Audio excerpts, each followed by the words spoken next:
Hello guys, welcome to my YouTube channel. So today's topic is bond duration. Bond duration क्या होता है, चलिए इसको समझते हैं। Bond duration is a measure of bond sensitivity to interest rate change.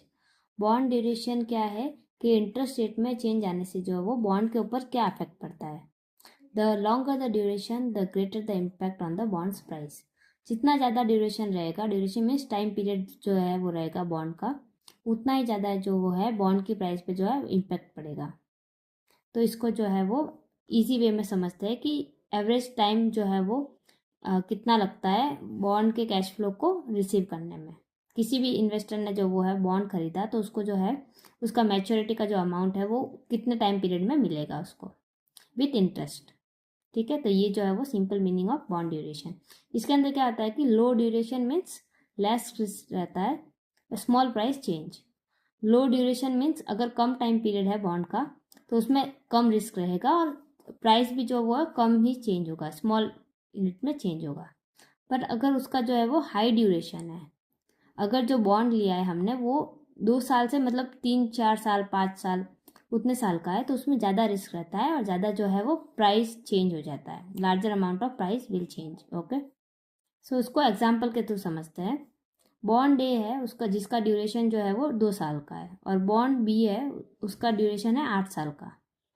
तो अगर जो है वो इंटरेस्ट रेट जो वो राइज बाय 1%, अगर 1% से जो है वो इंटरेस्ट रेट बढ़ेगा तो बॉन्ड ए की प्राइस पे जो वो है थोड़ा सा असर पड़ेगा, और बॉन्ड बी की प्राइस पे जो वो बहुत ज़्यादा असर पड़ेगा।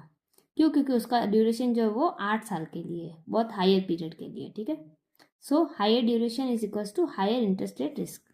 हायर ड्यूरेशन मीन्स बहुत ज़्यादा जो है वो इंटरेस्ट रेट का रिस्क रहता है। चलिए इसको एक और एग्जांपल के थ्रू समझते हैं। सपोज आपने जो है वो बैंक के अंदर जो है वो एफडी करवाई। ठीक है, आपने जो एक एफडी करवाई वो करवाई 2 साल के लिए, और दूसरी एफडी करवाई वो है 8 साल के लिए, और दोनों का जो है वो आपको मिल रहा है 7% का इंटरेस्ट। ठीक है, तो जो आपको पता चला कि 1 साल के बाद में जो वो है बैंक जो है आपको 9% का इंटरेस्ट रेट ऑफर कर रही है। ठीक है, आफ्टर 1 ईयर। तो जो 2 साल का जो बॉन्ड लिया था आपने, मतलब जो एफडी करवाई थी, उसके ऊपर जो है ज़्यादा फर्क नहीं पड़ेगा।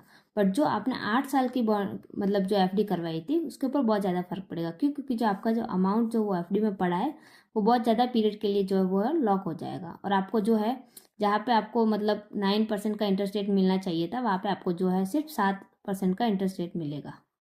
राइट, तो ये जो है वो सिंपल मीनिंग है बॉन्ड ड्यूरेशन की। आई होप आपको समझ में आया होगा। अगर आपको ये वीडियो पसंद आया हो तो please do like share subscribe. Thank you.